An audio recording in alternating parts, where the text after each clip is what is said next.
Lieutenant Commander Daniel Gross, Officer in Charge, Maritime Expeditionary Security Squadron 11, arriving.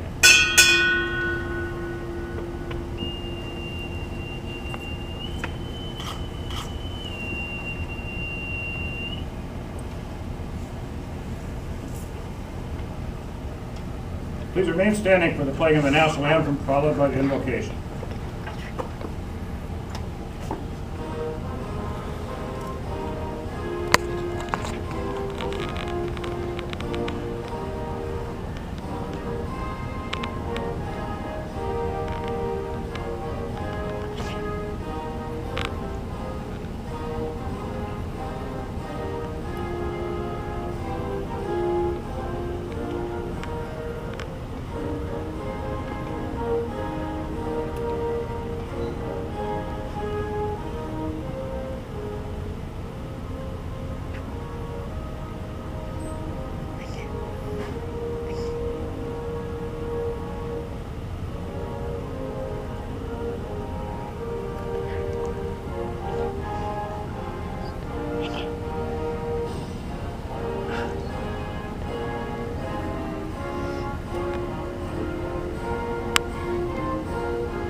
Slide over for me.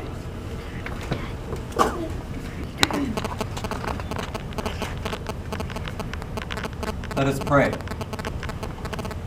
Lord, because of what you've done, we can boldly approach the throne of grace with deep gratitude in our hearts. I thank you for all the gifts that you give us each day. I also thank you for the opportunity to celebrate the naval career of Chief Colling as he turns to the next chapter in his life. So I ask you that you would keep your hand of grace upon him and his family, and help us as we come together and as we pile up these stones of remembrance. Not only do we remember the career of one man, but this very day has also been set apart to honor the victims and the families of those who have suffered 10 years ago today. Nevertheless, Lord, we invite your presence here in our midst, and I ask for your blessing on our ceremony. Amen. Amen.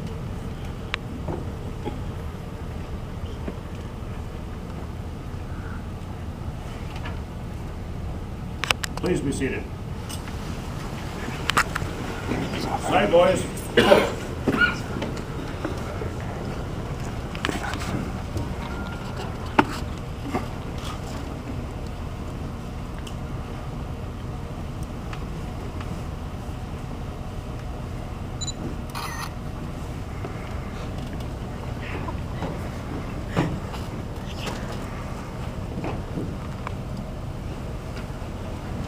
Good afternoon. I'd like to welcome all of you to this special occasion marking the retirement of Chief Logistics Specialist Neil Colling. We are gathered this afternoon to witness the final stage in a very full and productive 22-year military career. We are also gathered to say thanks to a good shipmate. Thanks for his many contributions in which their own unique way have made our Navy a stronger and more capable force in our never-ending fight for peace in the sometimes troubled world. Thanks for his many dedicated hours of personal initiative that have helped to make the United States Navy the proud professional organization it is today. Thanks for being the type of leader that was ensured the next generation of sailors are ready to meet the challenges of tomorrow. Just as this is the end of one phase in his life, it is the beginning of another. So our gathering today also gives us the opportunity to wish him every success in the future as he looks forward to new challenges and rewards. I extend an especially warm welcome to Chief Colling's parents, George and Marlene Colling, and to his significant other, Kimberly. I know that you, more than any of us, are vividly aware of the sacrifices that Chief Colling has made in the service of our country. and I speak for the entire command when I say how pleased we are to have you here today.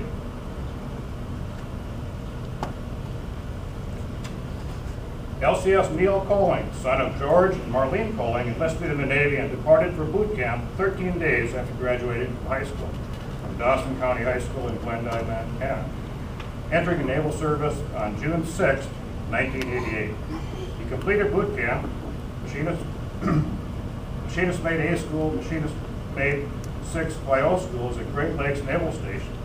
After completing his training, he was assigned to the Auxiliaries Division of A Gang on the USS Breland, FF 1068, reporting for duty on May 2, 1989, while the ship was in overhaul in Norfolk, Virginia.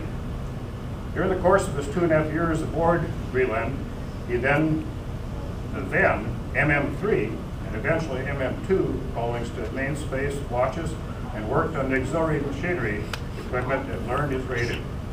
The Breland spent a great deal of time underway doing workups for deployment, as well as space shuttle launch operations and Coast Guard drug operations.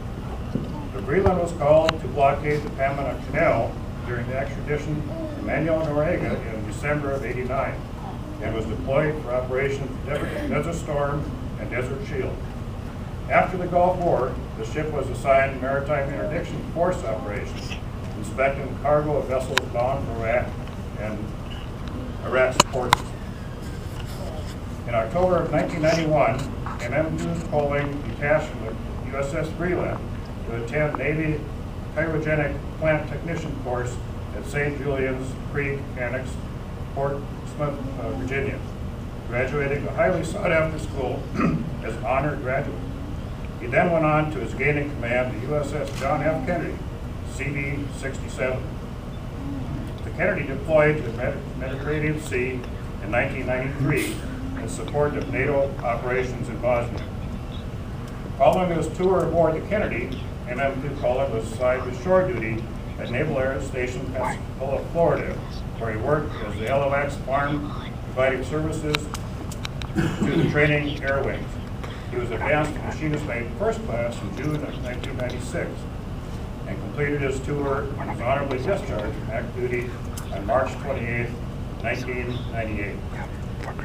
After moving to California for a civilian job as cryogenics, MM1 Colling enlisted in the reserves and converted to the postal clerk rating.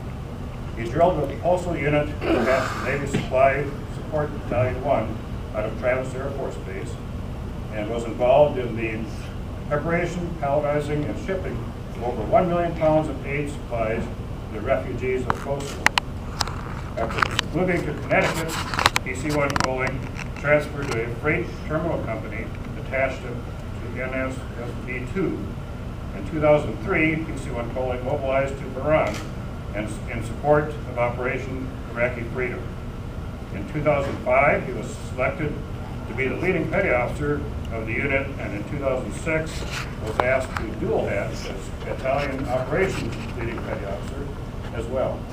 PC-1 Colling was selected for advancement to Chief Petty Officer in 2007 as he was geared up for a voluntary mobilization to Kuwait.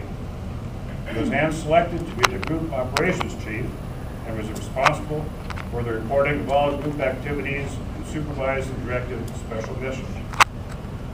After returning from mobilization, Chief Colling was recruited to be the leading Chief Petty Officer of a freight terminal company drilling in the Bronx, New York.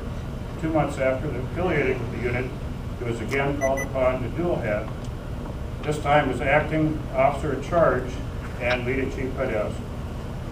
Guided the unit through a complete restructure and reorganization, which changed their mission to that of a cargo handling unit. In 2010, Chief Colling moved to Dickinson and has been with the Navy Operational Support Center, Fargo, for the last year.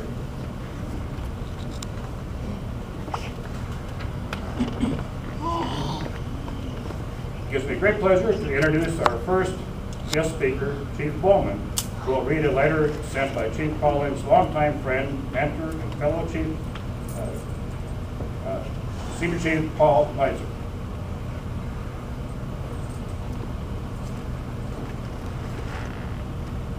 Neil, it has come to my attention that you are retiring from the Navy.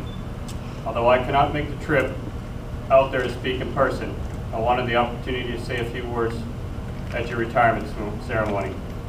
You and I have been friends for some time. As I look back, I can't quite remember exactly when we met, but the one thing I remember was the impression you made on me shortly after we met. After seeing the quality of your work, your enthusiasm, and your dedication, I thought to myself, this guy is really a hard charger. It was shortly after that we began to gel. I was your chief, and at times you were the LPO. You turned out to be my go-to guy in the unit. Whenever anything really needed to be done, I knew I could count on you to make it happen. I remember the lunches at the Liberty Diner, listening to you talk about being home in Montana over a plate of kielbasa and eggs, although you took some ribbing about your small town roots. Those are some of the traits that make you who you are today. I also remember our deployment, specifically the trips to Iraq. One in particular, we were in that Russian plane in Mosul, sitting on the tarmac at the end of the runway, and you were nonchalantly reading a book. I was looking outside, watching the helicopters patrol the skies. It was really dumb of us to stay in that plane after the entire crew had exited, and after we were warned the motors would start at any time after 6 a.m. Although we didn't see any that day, one well placed would have left nothing but a crater. Neil, if we ever do that again, let's leave the plane with everyone else. I also remember the boondoggle boat ride we took to Kuwait Harbor when I slipped and fell while the boat was going full speed, and all you let me roll around the deck and flounder. That's okay, I won't forget that one. One of the most memorable moments was when I found out you had made chief. You didn't know it, but I was excited to get the news that you were. If anyone deserves the rank, you certainly do. I was honored to have been asked to be your sponsor through your transition to chief, and equally as proud when you were pinned. Neil, you're a man of integrity, high moral values, and you exemplify the Navy's core values: honor, courage, and commitment. I can say without hesitation that you're our chief's chief. In closing, I want to thank you for being my friend, thank you for your contributions to the Navy, you will be missed, and thank you for being a chief. Sincerely, Paul Messier, Culinary Specialist, Senior Chief.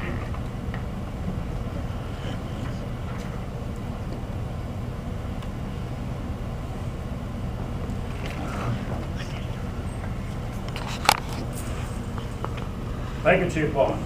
Now it gives me great pleasure to introduce Lieutenant Commander Daniel Gross. Mr. Gross is the officer in charge, Maritime Expeditionary Security Squadron 11, Detachment D. Lieutenant Commander Daniel Gross, a native of Lincoln, Nebraska, enlisted in the Navy after graduating from high school in 1991 and completed recruit training in Orlando, Florida, in January '92. He then attended Interior Communications A School at NTC San Diego, subsequently reported for tours of duty aboard the USS Reclaimer, ARS 42, Pearl Harbor, Hawaii, from August '92 to September '94. U.S. Copeland, FFG 25 in San Diego, California, from November '94 to September '96, and Navy and Marine Corps Reserve Center in St. Louis, Missouri, from September '96 through November '97, where IC-1 Gross was selected for commissioning under the Seaman for Admiral program. He reported to Officer Candidate School in Pensacola, Florida in November of '97 and received his commission on March 13, 1998. He then attended Surface Warfare Officer School in Newport Nevis, Rhode Island, as well as other in-transit schools before reporting to USS Port Royal, CG-73 in Pearl Harbor, Hawaii. On board Port Royal, Ensign Gross served as the auxiliaries officer in December '98 until separated from activity in March of 2000. Lieutenant Gross affiliated with the reserves in May of 2003 when he was assigned to Naval Embarked Advisory Team 218 in Omaha, Nebraska, where he served as executive officer until September 2005, when the unit was disestablished under realignment of Amphibious Group 3. He played a large part in the consolidation of 3 of these units from Tulsa, Oklahoma, Omaha, Nebraska, and St. Louis, Missouri into 1 unit in St. Louis. He then transferred to Naval Supply Support Battalion 2, Fields Company F, where he served as AOIC from October 2005 until October 2008. During this assignment, he was deployed to Kuwait as the operations officer for NAVELSG forward headquarters from September 2007 until May 2008. After his return, he was selected as the Navy Expeditionary Logistics Support Group Junior Officer of the Year in 2008. In October 2008, he was promoted to Lieutenant Commander and received orders to the Naval Reserve Pax SGO-D. During this time, he served as the OIC for NOSC Omaha Operational Support Unit until he deployed again to Kuwait in May of 2009. During this deployment, he served as OIC for NAVELSG's Forward Bravo Company, where he oversaw the customs inspection process for all personnel leaving theater until March 2010. After his return, he executed orders to Maritime Expeditionary Security Division 13 as OIC for DEP 131. Shortly after arriving at DEP 13, was disestablished and restructured as part of Maritime Expeditionary Security Squadron 11, where he was once again the officer in charge for security at that team. Lieutenant Commander Gross is married to the former Gloria Ann Sola of Lincoln, Nebraska in May of 2003. They reside in Stewart, Nebraska with their 4 children.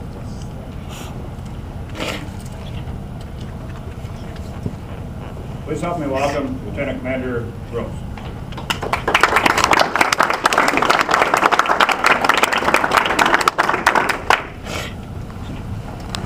Thank you. I got this Facebook that said Neil was going to be retiring. So he asked me if I would come up. Now, I spent about, 2 or 3 hours the other day trying to just get down exactly what I wanted to say. Well, as me and Chief were in Kuwait, we just kind of wung it. So I'm going to wing it. So, listening to your bio there about being a snipe, no wonder we got along. We got a lot of things done. Now, I met Dan PC1. I don't really remember meeting him the first time during a little exercise we had. I was known because I tackled somebody before that, so they'd heard about me. So we get there, we go through the exercise. Next thing I know, we're deploying. I got shuffled off into the corner with multiple jobs. I think I had, like 5 or 6 before I got ops. Yes, sir. And he'd been hand selected to be the ops, well, LPO and then LCPO as soon as we found out he made chief. We got pinned before we left. So we go over, a couple months into it, I get handed the reins to ops. I have no idea what's going on. I mean, I won't say I didn't have any idea. Compared to the other ops officer, I think I pretty much knew what was going on. But Chief Coling, I mean, he ran that place. He knew what was going on. He knew how to get things done. And he always has. You know, it means a lot to me to be here. I know it was between me and Kyle. And nobody can get hold of him, so I guess I just slid in there. But no, I'm honestly, we got a lot of things done when we were in Kuwait.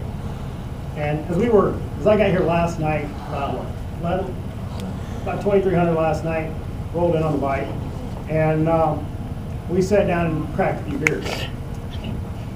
And he helped me remember how a few things went. And just one quick little,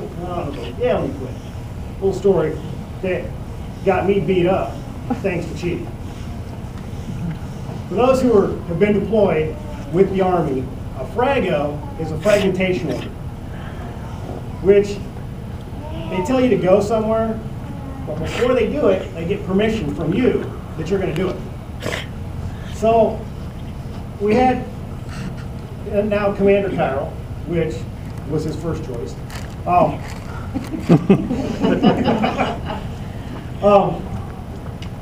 in Kuwait, you've got to have an off-post memo to travel anywhere. And it has to be signed by an E9 or an 05 and above. Well, then Lieutenant Commander Kyril, which was the CSO, the third in charge, couldn't sign these memos for even himself to get off base.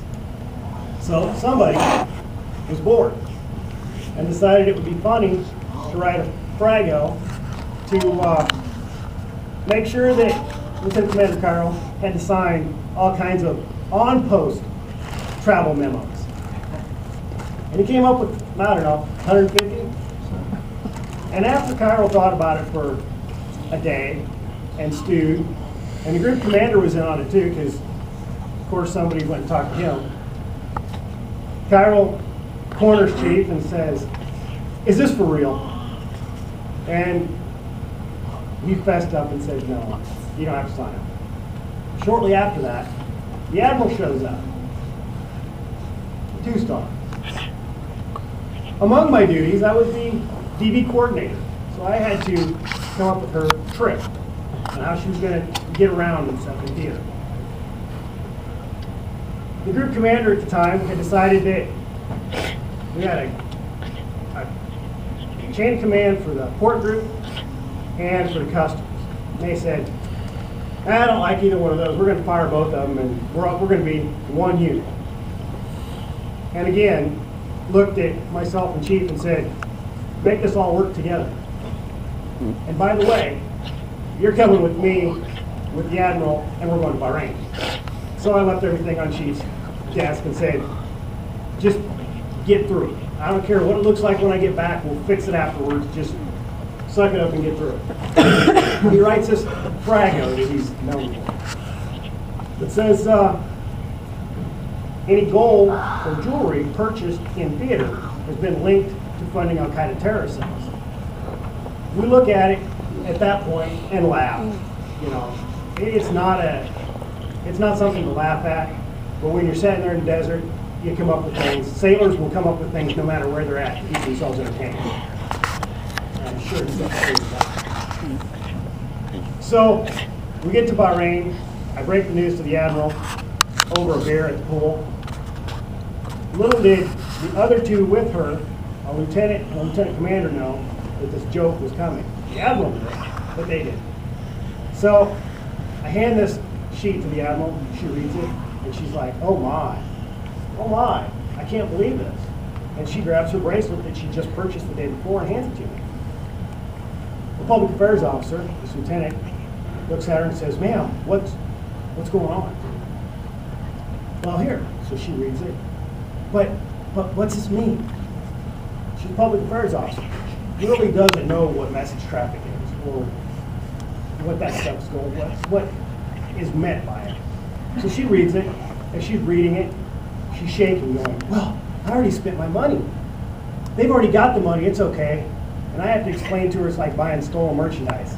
"You're out your money. Sorry. We're going to do the investigation. You might get it back." So she's taking her earrings out, drops them on the ground. Not real happy. We get the lieutenant commander, and she needed it. So we hand the message to her. She gets very, very upset. Called me many, many names. Told the Master Chief who was in the van taking her to the airport that I was many, many names. She gets out of the van, goes to the inn, opens the door, and as she starts to dig through her bag, she looks at me. "You better not be joking." And that's the clean group. And as the Admiral looked at me and goes, "How far are you going to take this?" I'm like, "Tracy, just joking." Public affairs officer beat me up one side and down the other. As I'm bent over, she's wailing on my back. And he's sitting back in Kuwait laughing about it. So those who know him know he's a prankster. Those of you that up here in Florida that have known him for a short amount of time, you're missing a lot. Those Chief Selects that are getting ready to get pinned next week, if you can be a tenth of what Chief Coley is, you'll be a good chief. And I mean that from the bottom of my heart. Because it means a lot to be asked to do this.